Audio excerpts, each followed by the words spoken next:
I am so excited to announce our next speaker. She is also a silver sponsor of this wonderful group. This is Interiors+ editor, Kadie Yale. This publication has been inspiring the designer community continuously, and we are so proud to have a strong relationship with them. So if you can help me in a big warm welcome to introduce Kadie to the stage.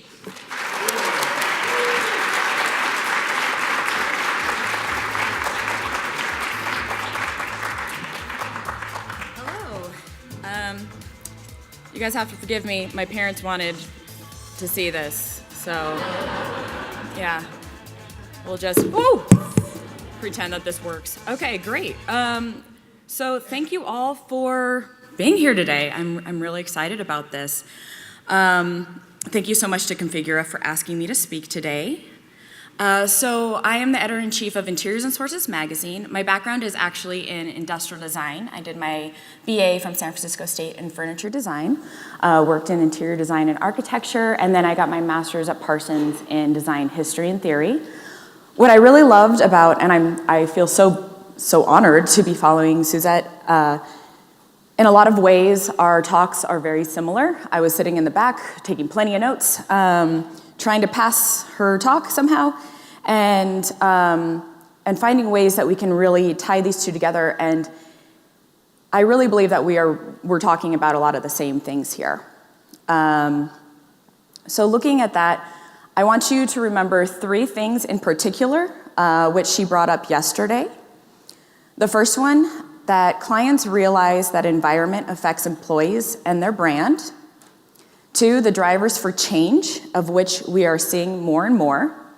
And then 3, the quote I thought was really amazing was, if you're armed with the right research and the right data, you are armed for change. And I had to kick myself a little bit, because as soon as she said this, I realized that is my entire speech in a nutshell. I did not make it, I did not write the thesis of my talk, apparently. So,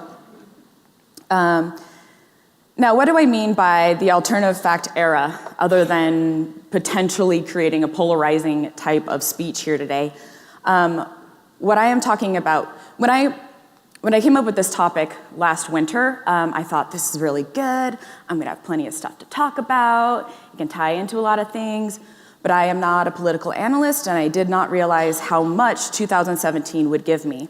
So there is a lot to unpack here. So really what we are looking at in particular is the disapproval and the distrust of data and research, which are the catalysts for change. There are a lot of ways that alternative facts can be taken, but that is really what I want you to take away from this, is that fighting alternative facts is to really arm yourself with that data and that research that is constantly coming out. We live in an era in which people tend to think that how things have always been are the ways that things should always be, and design will never move forward if we keep that mentality. So even though I'm editor-in-chief of a magazine, my day-to-day job is not to actually make sure that the magazine gets out the door. I have an amazing managing editor who keeps all of the wheels turning, which is great because I have too many Post-it notes to keep everything organized. She does a great job. So my job is to ask every day the questions about design. When faced with society as it stands today, what stance does design take, and what stance should it take? So exactly 365 days ago, I was on the phone with my dad. And while I don't want to get too political about everything, I will make the statement that I am extremely anti-racism, anti-alt-right, anti-sexism, and homophobia. And so I was on the phone with my dad, just really concerned. And he said, when dealing with resistance to the common good, all we can do is use the resources at our disposal to promote what we want to see in the world. And as you'll hear, that sounds very similar to the quote that we often hear of, be the change you wish to see in the world, but with more of a blueprint for how to be actionable in that endeavor, which is important. Because when you look at all of the things you want to see in the world, you gotta be a lot of things then. But if you just take what you have and use that to promote good in the world, that makes it a whole lot easier to break it down. So on that day, our article on that note was born. If you picked up the magazine and it was in your welcome basket, it's the last page. It's the last page of every issue. The concept is very simple. We highlight a project or company who is trying to promote goodness in the world, whether it be to donate to a good cause or to design for an underserved population. We end the magazine on an uplifting note, giving readers actionable ways in which they can positively affect their communities. So this was the very first one that we did in February of this year. It features Good Support, which is an online community of makers who sell their wares in monthly collections. Each collection donates their proceeds to a specific cause. So in a way, they're using capitalism to promote activism. If you agree with these topics, where they're going to be sending their money, and you like their goods, purchase from them. If you don't, don't. But what really makes this project unique, because we do see a lot of this happening, especially on Instagram and in the makers movement, what really makes it unique is that their website was built to educate communities about how to enact change, whether that's clarifying what propositions mean or how to get involved in your local activist groups. Because really what the election last year taught us was that there's a lot of confusion about how our democracy works. I don't know why people didn't ask how the Electoral College worked until last year, but I got a lot of questions about that. So this community actually puts all of that out and makes it very easy to understand. However, of course, not everyone is interested in pushing change in radical ways, and that is more than fine. Majority of people don't want to hear the ways in which things like purchasing things can become political, and that is more than fine. Because change cannot always be in big, grandiose gestures. A majority of change and what is important are the everyday steps towards better. And one of the reasons why is the normalization of the process. You may have heard the term normalization tossed around in the last year, but what it is the process of making something that may seem abnormal into an everyday expectation. Typically these days, normalization is referred to in regards to fears in society, that bad, hateful, life-destroying things in society will become so normal, we will become immune to them. We will no longer be moved by them. That we will become so used to reporting of hate crimes and mass shootings that it will desensitize us. However, and of course, being from the media, I can tell you, the media likes to put a lot of scary things out there. However, what is more common in the normalization are the ways in which good things become normalized. It's just not talked about that often. I still remember coming home from school in the 90s, singing the Recycle, Reduce, Reuse song that we learned that day. Don't know how many of you also know that song. But from that day forward, recycling was normalized. Every day, we are not surprised to look for recycling bins.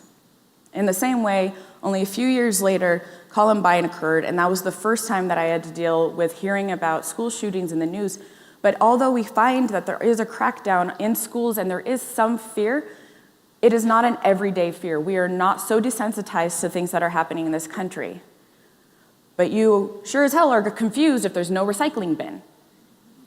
We don't talk about that. But recycling has become so normalized in the last 20 years, we don't even question it. Design has a massive impact on how things are approached because we affect the environments people are surrounded by and for so much of their time. So this, on that note, was the second one that we did. And it's definitely it's a feel-good story. So these are the Marquee Boys.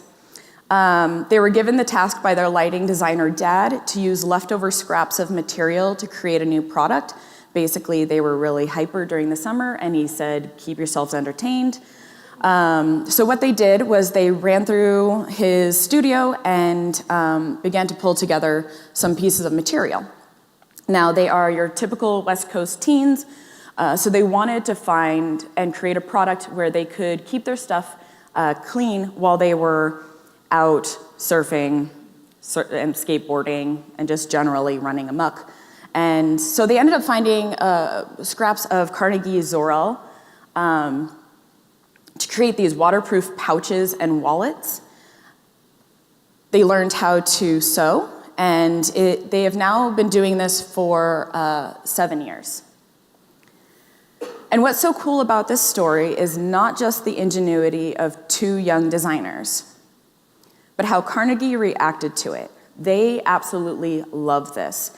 They buy packs from the marquees to pass out to folks who visit. I have several. They're very happy that their name is associated, but they give all the credit to the boys. And society will tell us that companies won't do anything without making a buck. But what we're finding instead is that in the design field, companies want to do good. Removing that narrative of all companies are evil corporations hell-bent on destroying the world breaks down barriers and promotes the normalization that anyone and everyone can and should do good. And I wanted to include in this, at the far side you see how to get involved, which is meant to be a tear out. It gives you simple ways of being able to get involved in your communities. This one, oh, I can actually see it over here. Okay, great. I do want to point out that I have the best quote that I have ever said in my life in this. INS Editor-in-Chief Kadie Yale participated in the LEAP Arts annual sandcastle contest with the firm she worked with in 2007 and said, quote, "It was a blast." So I noticed that last night when I was going over this again, and I am real eloquent. And but the whole purpose being that there are big ways that you can help and there are small ways that you can help. This one talks about just ways that you can help out with schools. I used to do Big Brothers Big Sisters. I used to donate all of the magazines to the class, and they loved it, you know, being given more materials to be able to rip up. And that's a super easy way to clean out your office and help the community. Okay. The idea of doing good for the sake of doing good is, in my opinion, the importance of design. And I believe it is ingrained in the profession. As Suzette stated yesterday, design has the power to change lives. Not only does your environment impact your own health and wellness, but the materials used, the way the environment is approached, and how social issues are handled by design affects everything, because just about everything in our society is designed. When I did as I was doing my master's in design history and theory, it's very hard to explain to people what this is, especially if they are not designers. People say, oh, art history. And I said, oh, no, I don't know anything about art. Okay, what do you study? Everything else. Everything else. So the thing that I find interesting is to really be able to look at the fork you use. That's the easiest way to begin to describe design and the importance of design. The fork you pick up may not make you think about how it's impacted the world, but how the materials were sourced, what resources were used in the manufacturing process, how the laborers were treated, and whether or not someone with arthritis or a disability can use the fork does have broader implications in the world. One of the things I find really fascinating is Michael Graves was interviewed by New York Times, and asked about the work that he had done for those with disabilities, and he stated outright that if he hadn't been paralyzed, he never would have been interested in the topic. And I think that is just such a powerful statement of truth. We don't think about these things until they affect us. And so I'm really hoping that walking away from this, you'll start to see ways in which you can impact, even in little ways. So, because just about everything is designed, I would like you to imagine for a moment if every single manufacturer and every single designer decided they would produce or use products that have a healthier life cycle. What if an end user was only given options that were good in some way? That the products used wouldn't off-gas into the environment, making the user sick. That natural and circadian lighting would be used in all interiors. That workspaces would be made to encourage healthier habits. What we're seeing is that this really could be the world that we are designing. We're seeing it constantly. I was asking lighting designers recently for an article, what's happening in lighting, and they said, we're all gonna be on natural and circadian rhythm soon. No one's going to even know what fluorescent is.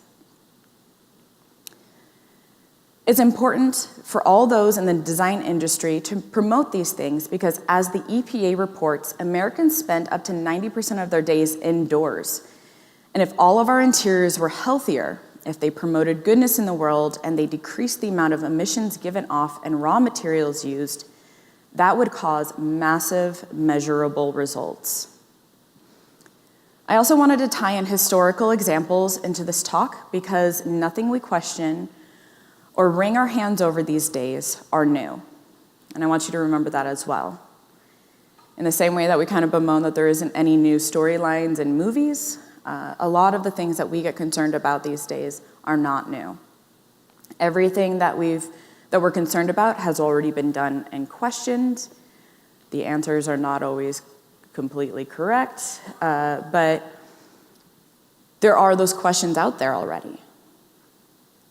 And because at the core of it all, we have the same biological concerns, the same relationships and communities, and the same basic needs we've always had.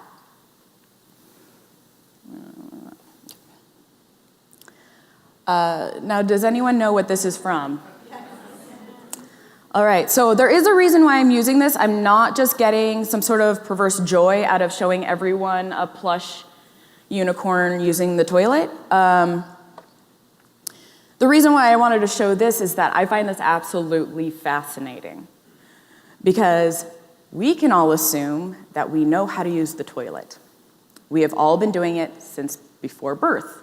We've all been using the toilet since around the age of 2. So we know how to use the restroom. We've been doing it since the toilet was invented and since well before that. But what is so great about the Squatty Potty is that it looks at how we do something in Western society and asks, are we doing this right? What design can learn from a really ridiculous commercial is to ask, is this the best way to do things? When we come upon ways we've always done things, even if it seems like we already know the answers. Seating designers asked if there was a better way to sit, and ergonomics was born. Office furniture designers asked if there was a better way to work, and we saw sit-stand desks incorporated into the workplace. It is important that design constantly question, what are we doing it, and how can we do it better? Particularly now in an era in which the status quo is considered good enough. Additionally, I want to bring up the fact that often these answers are already out there. They just aren't in Western society. In San Francisco State, when I was in undergrad, I took holistic health for 3 years, and interestingly, this was part of all of our books. And our teacher said, watch, someone's gonna make some money off of this, something that half of the world or more is already doing. So quite often, just looking outside of our own society can give us the answers that we need for the questions that we think we've already answered. So I am asking, how can we create a better world using the resources at our disposal and the research and data we have access to answer questions that perhaps we think we already know? So I'm just give you, this is a long quote, but one of the things I love about it, so just read it here. There is a great deal of sham work in the world, hurtful to the buyer, more hurtful to the seller, if only he knew it, most hurtful to the maker. How good a foundation it would be towards getting good decorative art, that is, ornamental workmanship, if we craftsmen were to resolve to turn out nothing but excellent workmanship in all things, instead of having, as we too often have now, a very low average standard of work, which we often fall below. I know that the public in general are set on having things cheap, being so ignorant that they do not know when they get them nasty also. So ignorant that they neither know nor care whether they give a man his due. I know that the manufacturers, so-called, are so set on carrying out competition to its utmost, competition of cheapness, not of excellence, that they meet the bargain hunters halfway and cheerfully furnish them with nasty wares at the cheap rate they are asked for, by means of what can be called by no prettier name than fraud. So this was in 1877, William Morris fighting against what was happening in the Industrial Revolution with the mechanization of things that were being made. As things were being made quicker, easier, with less manpower, they were cheaper, which meant that the growing middle class could acquire more things. One of the interesting things that maybe when you learn about William Morris that's not really brought into the conversation is during this time, the Victorian era was very popular. Your interiors were claustrophobic with stuff. There was just stuff everywhere, and everything was covered. You had draperies everywhere. It was a dusty, claustrophobic type of space, and then all of a sudden you have people being able to buy even more stuff. And then they're filling it more in there, and that's what William Morris was really fighting against here. But what I love about this is that I'm pretty sure we all have met a client or two who wants, I really want this, but it better be the cheapest, easiest way to go about this problem. That is a constant problem that people have is, well, they want a healthy environment, but they don't want to pay anything for it. This also could have been said by my undergraduate furniture design professor. Whenever he would find out that one of us was heading to IKEA, we got a lecture on why we should be really putting our money into good furniture. So there are two main reasons why I believe it's important that everyone have a general understanding of the ways in which we've approached design historically. The first one is that we don't have to reinvent the wheel. We can read what visionaries like William Morris and Frank Lloyd Wright have to say about since the Industrial Revolution to consider how these issues have changed or stayed the same. Secondly, in the past year, psychologists have recognized a swift increase in anxiety. The reason for that, while we have access to more information than ever before in history, there is a lot of unknowns out there. I don't know about you, but when I turn on the computer in the morning, I wonder what has happened in the last 8 hours that I've been asleep. And I am usually not wrong that something has happened. And it leaves us so unclear when we have all of these things that are popping up that have no clear answers to how they're going to be resolved. And that is what causes anxiety, the fact that you can see a problem, but you can't see an answer or solution to it. But having an idea of how things have been questioned and the ways that they turned out can help us alleviate some of that anxiety. Who knows if artificial intelligence will go all Terminator on us, or at least steal all of our jobs. But since we have been concerned about machinery, since theorists questioned where we would all work once industrialization set in, since the 1800s, it's easier to think that perhaps these anxieties are unfounded. Terminator will probably not occur. Now, if you're an avid supporter of our president, don't worry, I'm not going to get super political at all. What I will be discussing are the ways in which design can positively impact the social, mental, ecological, and physical well-being of the end user, citing ways in which we've historically looked at these issues and the ways in which we in the design community can better promote wellness in all its forms. Because wellness shouldn't be a bipartisan issue. Creating better designs and better communities should not be a bipartisan issue. And I love this quote, in an age of mass production when everything must be planned and designed, design has become the most powerful tool by which man shapes his tools and his environments, and by extension, society and himself. So I wanted to go through a couple of different examples here. As soon as I saw this project, it really made me think of Frank Lloyd Wright, particularly where he said, a building should appear to grow easily from its site and be shaped to harmonize with its surroundings, if nature is manifest there. And if not, try to make it as quiet, substantial, organic as she would have been were the opportunity hers. This project is The Garden House by Caspar Schultz. He is actually a Master's of Architecture student in England, and I was really excited to be able to showcase this for all of you today. This garden house was created for his mom.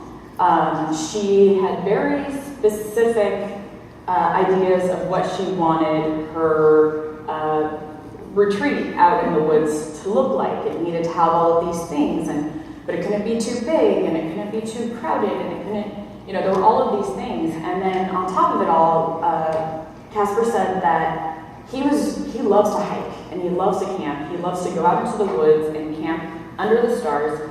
And he mentioned his mom is not in the position to be able to camp under the stars. So he wanted to give her that, and he wanted to give her that opportunity. So what he created is this structure. It is a cabin, but it's made with an exterior shell and an interior shell. The interior shell is made out of a wood system and glass. Both portions, it's split into two, so there are 4 portions, and they are on casters. So throughout the day, you can choose how you want to live. So in the top left, you see both are open. It's a completely open air, just a place to hang out and have a glass of wine and read and just be in nature. However, when it's time to sleep, for example, if you don't want to have the elements there, you can close it all up. You can open just the glass interior so that you can sleep under the stars while being covered just in case of rain. And what Caspar really wants to do with this is to create, he's actually in talks in Norway about starting a group of these, like a little hotel getaway. With the idea being that it's so important for us to be in nature. It's important for our mental well-being and our health, but not everyone is capable of doing that. So this gives people a way to be able to recharge, go out in nature, become mentally and physically stimulated by nature without really giving up a whole lot of our everyday things that we need. He mentioned that his brothers insisted on having a place where they could hook up their laptops. So it really is the type of space that can blend depending on what you need throughout the day.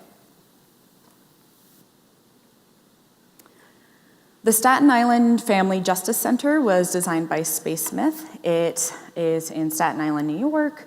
In particular, I found this quote, which is not too historical, but I think it was very important for this, was a detailed investigation of neighborhood cohesion suggested that more cohesive neighborhoods were less prone to increased rates of anxiety and depression.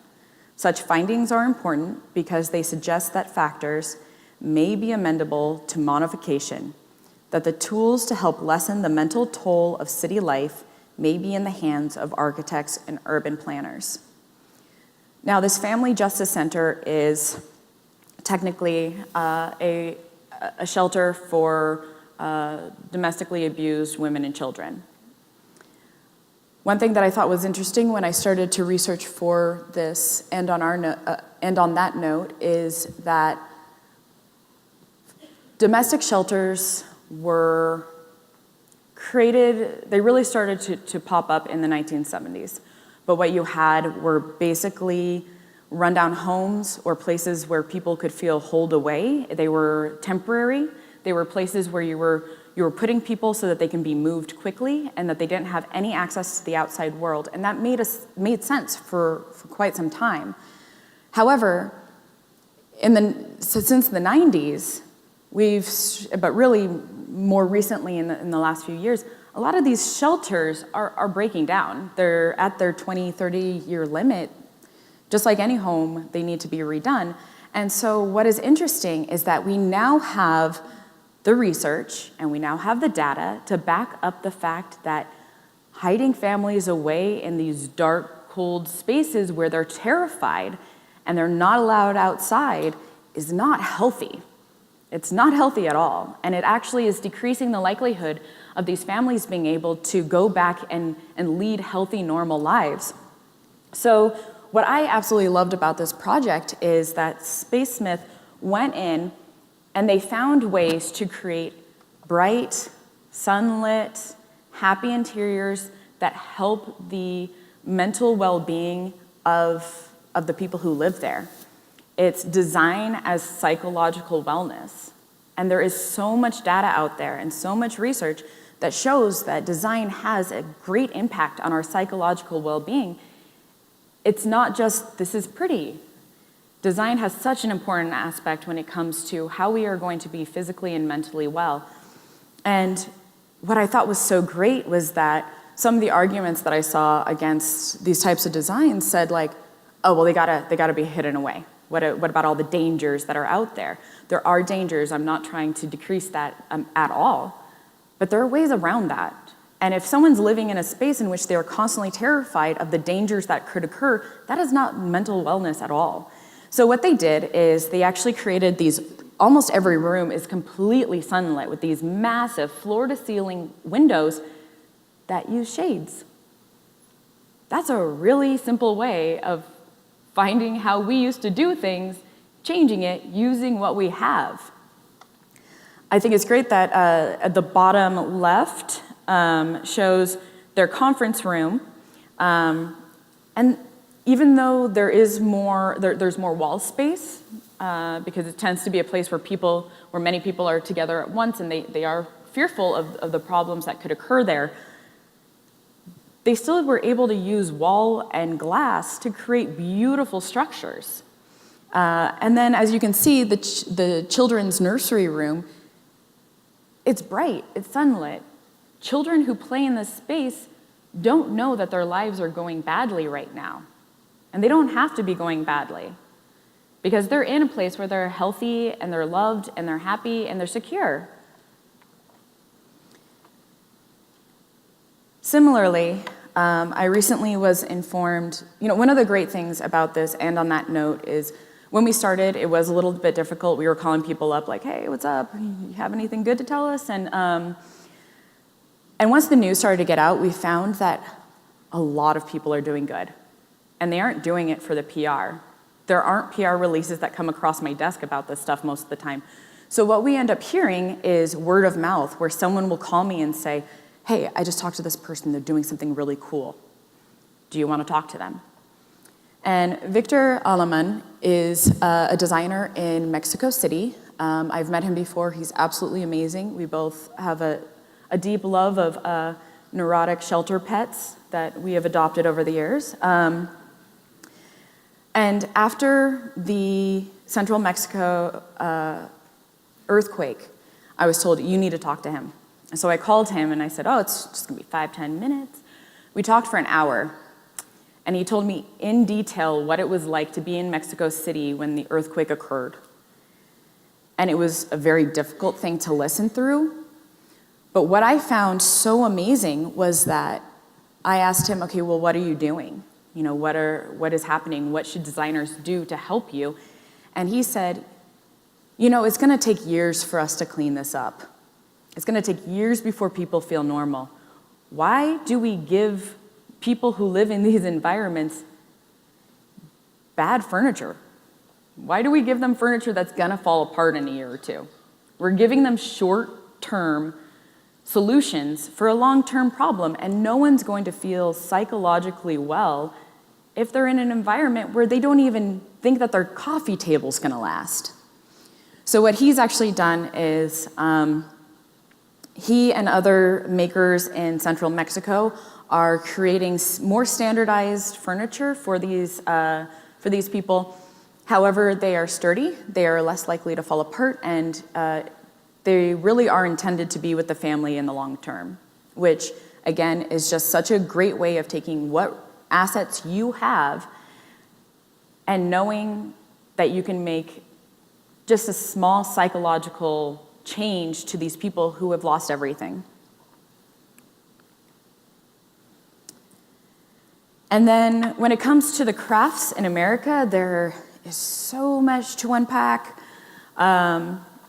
I went with Walter Gropius when he was talking about what the program was going to be at the Bauhaus in 1919. He stated, "The ultimate aim of all visual arts is the complete building. To embellish buildings was once the noblest function of the fine arts. Architects, painters, and sculptors must recognize anew and learn to grasp the composite character of a building, both as an entity and in its separate parts. They must be merged once more by the workshop. Architects, sculptors, painters, we all must return to the crafts." Now, we're saying a return to crafts. There are a ton of reasons. That was a whole... I started to write this portion and realized you guys don't want to sit here for another hour just to talk about crafts in America. But what is so interesting about this is not only is it craftsmanship, which really kind of makes you feel more homey, makes you feel better in your environment, whether it's your workplace or it's your home, it's the hotel that you're staying in. They also pulled in biomimicry, taking examples from the environment and putting it into a design, which does help stimulate a lot of the psychological wellness that we are trying to push towards. Also, this company, they worked with Bernhard, but the Raleigh Denim Workshop is actually this couple, and they found that their community was starting to lose a lot of the trade, a lot of the blue jean manufacturing that used to occur. So they actually bought a bunch of the warehouses, they bought all of the machinery, and they taught their communities how to craft again and how to make blue jeans.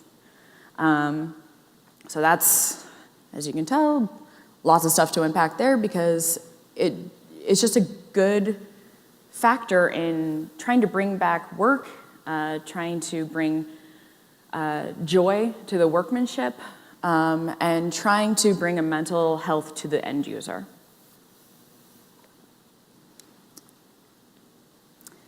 And then I'm not sure if any of you have seen this before by Humanscale. So looking at Henry Ford, if there is enough thinking done along this line, there is no reason why we could not do the same with the human body. Anything that interferes with our ability to think clearly, lead healthy, normal lives, and do our work well will ultimately be discarded, either as an economic handicap or from a desire for better personal health. Machinery is accomplishing in the world what man has failed to do by preaching, propaganda, and written word. The thing that I love about this is that if you go into the much, much longer statement that he has, he talks about like, food, we need to measure everything that we eat. We need to be super aware of what we're eating. We need to know exactly how much we're working out. In the future, no one will smoke cigarettes. And so it's this idealized way that society would be by this point. But what I find really fascinating is with the invention of wearable technology, we are starting to get more of this data. We're starting to get this data, we're starting to get this research. What drives me crazy is whenever people go, well, I walked 1.5 miles yesterday, and my Fitbit, it said only 1.25 miles. And I'm like, you have a watch that can tell you how many times you've taken a step today. Like, that is massive. And you can use that. Maybe it's not perfect, the technology is not perfect yet, but you can use that in everyday life. I think it's great whenever I go into my doctor and they can ask me a question, and I can go, oh, I know exactly when I was grumpy last. You know, like, here's my Fitbit information. This is when I slept terribly. So likewise, you have, Humanscale has tried to really design to help offices become better informed.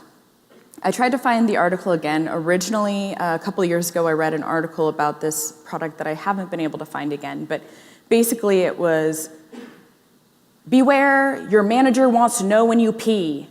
And that was basically the entire premise of this article was, Humanscale is making it so your manager knows when you're peeing. And it's like, I don't I don't know if that's really what managers are spending their time doing. If you have a manager that is doing that, there are bigger problems in your industry and in your company. But the idea is to just give us more understanding of what we have out there and to give us more of that research and that data so we can make healthier decisions for our own personal communities. Now, what about clients who don't want to put money down on healthier environments? As I stated earlier, William Morris bringing that up, the end user often wants to get things cheap and fast, especially with the ways that things are done now. People are like, what do you mean you actually have to make the chair? Why can't it just show up tomorrow? And so there's a lot of unrealistic expectations out there. And we can all think of examples of having to have worked with someone like this before.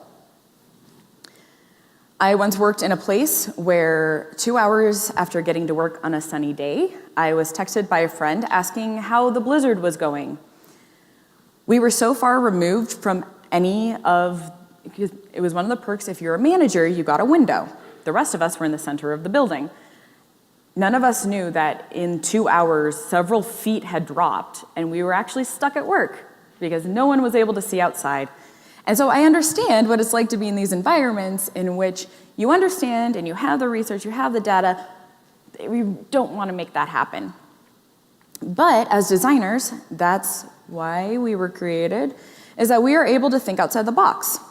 And it's very important to try to find creative ways around to create healthier environments and to act as an agent of change. One of the most interesting suggestions I have ever heard came from a designer who had a client who wanted to create a wellness-centered workspace without any extra money down, no new furniture, no new real layout. Okay, don't spend any money at all, but how do we become super healthy? And the designer did something that the office, and I personally, me at the same time, thought was crazy. She removed all of the trash cans from the desks, and she placed them in different areas around the office. And I asked her how the office would handle that, and she said that she had to go back a few times to remind management of the importance, but they got used to the idea that when something needed to be thrown away, they had to get up and spend some moments walking across the office. It was a no money down way of getting people up, moving, thinking, working with one another. And on top of it all, they were able to then do recycling, compost, trash can, because it's just in one space. So the important thing to remember here is not only to think outside of the box, but to get management to believe in what they're doing. I interviewed the president of a large worldwide architecture firm, and he said that while they designed their new office with space for activities such as yoga and provided employees with free, healthy snacks, things didn't change until he took the time to actively participate as well. He realized no one wants to go to 10 a.m. yoga when they think the boss is going to be pissed off about it. So he had to do 10 a.m. yoga every day. He had to get up and let people know that it was okay to go and do these things that were going to make them healthier. So leading by example is important. Personally, whenever I talk to PR firms, especially when I have someone new who's just out of college and they're really eager, and they will answer my email when I email them at 3 a.m. I have to sit down and talk to every new PR employee and let them know, do not email me back after hours. Do not answer your phone after hours. Do not email me back if I find out you're on vacation. Because I choose to work ridiculous hours, but my choice should not negatively impact those around me. I promote going to lunch by making a point that my employees know that I am leaving my desk for an hour. Usually I go to yoga, sometimes I go to an earlier class. My team now knows that if they have something that they want to go do that'll make them happier and healthier, that they can switch around their lunch times. So leading by example is very important. And I just wanted to end quickly with a note that's similar to what Suzette repeated yesterday.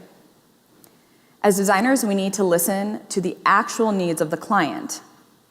It's become a joke in our office and in our magazine that if you want to see me lose my mind, you should ask me what millennials actually really want in the workplace. I get asked this all the time, and it's just driving me crazy. The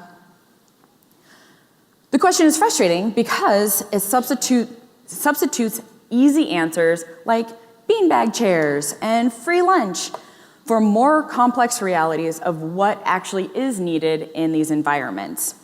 I had two sisters. One of them actually used to work at this location.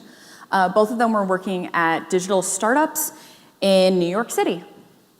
And both of them had brand new offices that were decked out with free beer kegs and beanbag chairs, and both of them had ping pong tables, and it was the ultimate, this is what millennials want workspace. And actually this bed on the right was created because they found that their employees who were just out of college had spent so much time sitting cross-legged on their bed working that they weren't used to sitting at desks and working. So that is something that actually does need to start being programmed. They were kind of weaning them off of the bed situation into, no, you have to work at your desk, but if you really can't think, you can go there. But what I find so interesting about this example is that one sister had a boss who hung out with everybody, asked people how they were doing, was really curious, sat down and said, what do you want out of your career? He played ping pong. He participated in the free lunches, and he was always the first one to grab a beer. The other sister had never ever used the beanbag chair or the ping pong table, definitely would never have drank on the job because they were working a good 60 to 70 hours a week around the clock, just terrified of what management would think if they got up and used any of these amenities. Because when we say, oh, what millennials want are beanbag chairs, no, millennials want to feel like they're not going to get fired for just doing what they think is okay. You know, I have people ask me, well, how do you get millennials to stop emailing me back and come to my office and talk to me? And I said, did you email them first? Well, yeah. Did you walk into their office and talk to them about it? No. Okay, well, I don't think it's a millennial thing. What we want is for companies to understand that it's about the ways that the environment affects us. And it's about more than just beanbag chairs. It's about feeling like you're not going to get fired for whatever it is. I mean, the recession really hurt a lot of people because it was very easy to think, if I don't do everything possible, I'm going to get fired, someone else wants my job. So while it's easy to say that the answer is beanbag chairs, what companies really want and what we as designers need to look at are the actual issues. People want to feel secure and they want to feel happy. It has nothing to do with beanbag chairs. So, and with that, I will open up to questions.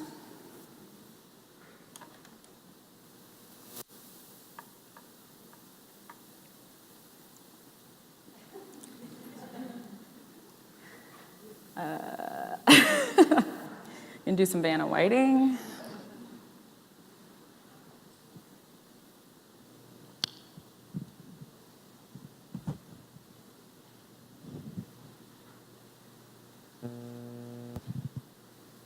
You guys are reminding me of the year that I taught a bunch of sophomores at Parsons, and it was a discussion course that no discussion ever happened during.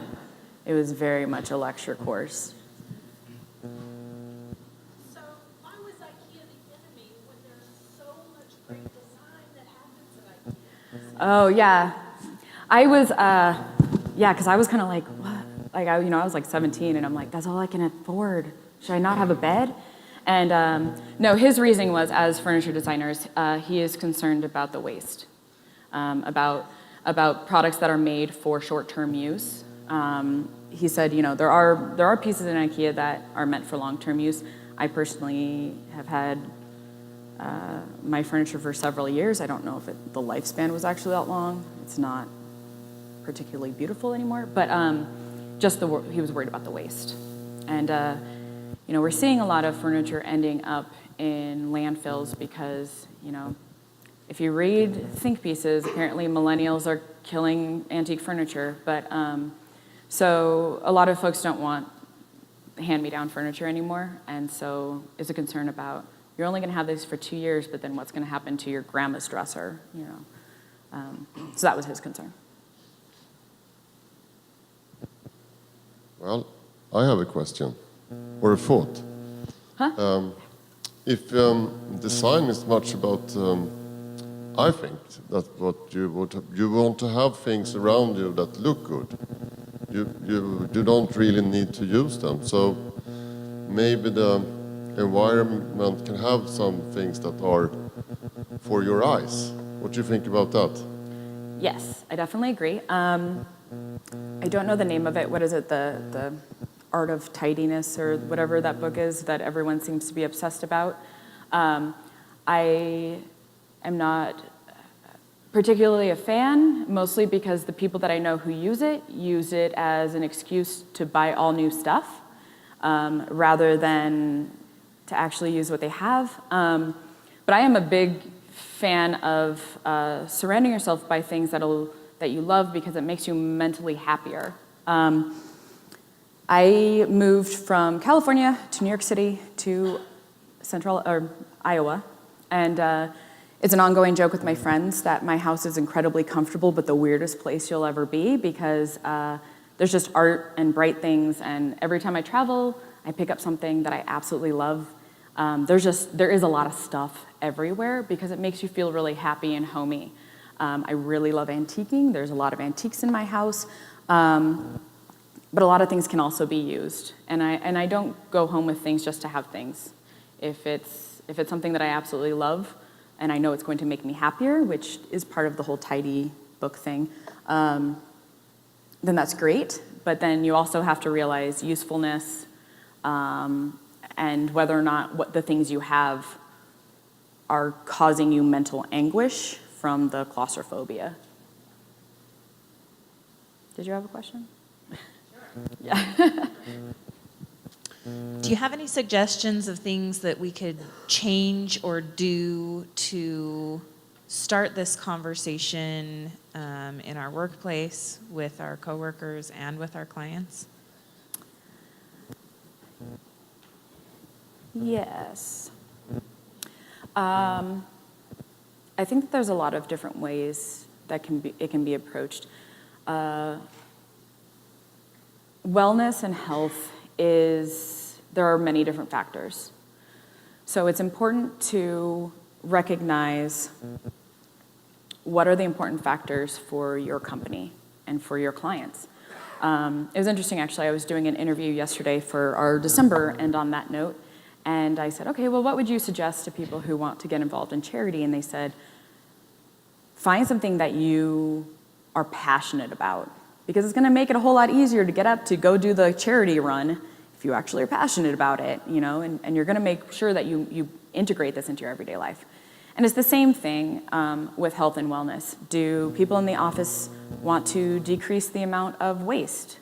Do they want to lead healthier lives? Do they want to be more active? Do they want to be aware of where their goods are coming from? There are a lot of aspects. And like I said in the beginning, jumping into being all of the change you want to see in the world is too much. So starting small, I start small.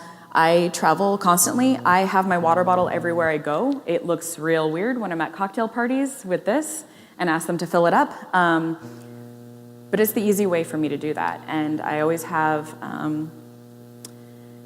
reusable silverware with me because I didn't realize how much plastic I was using while eating at airports. I try not to use straws, and then I usually carry a reusable bag with me. If I don't have a reusable bag, I keep that bag for the rest of my trip. It's really easy. It's all really easy. And you don't have to go in trying to save the world, but trying to figure out what people want out of their lives and how they want to live healthier lives, and then find just small ways to impact that. And then once you start doing that, you can really start to build and grow. Yes. We have it right over here. Oh, yeah. How do you suggest about approaching an office that has different generations?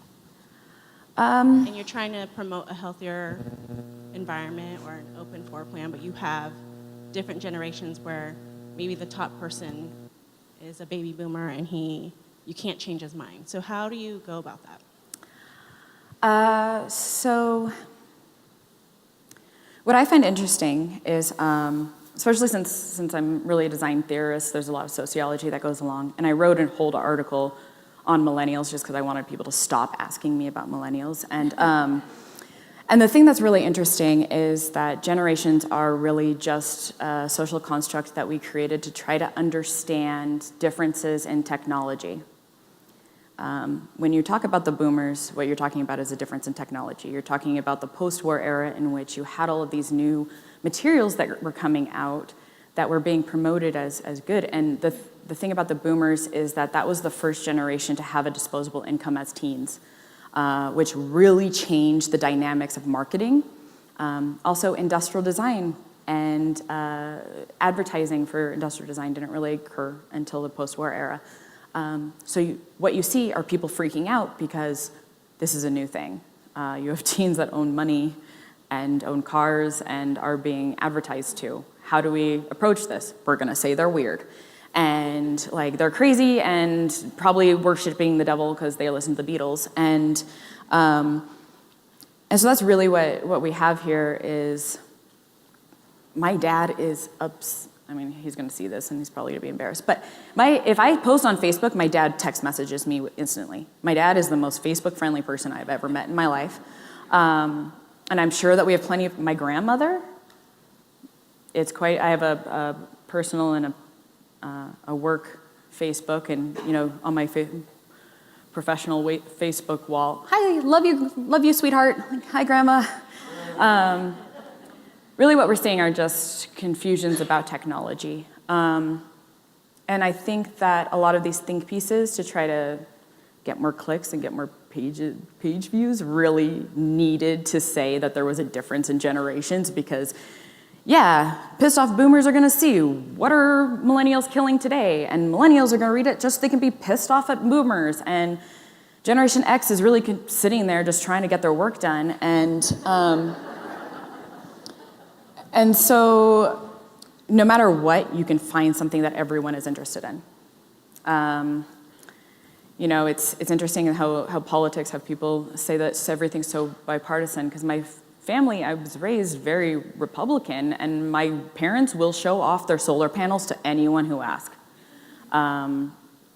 It's really about finding what everybody wants, and you're gonna have that stubborn person no matter what age they are.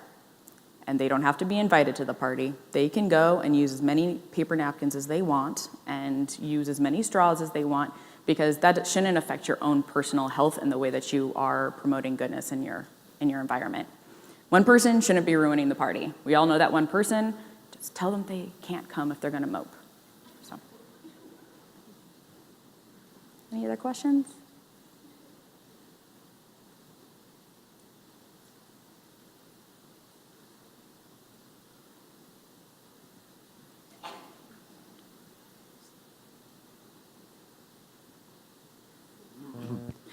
Well, thank you very much.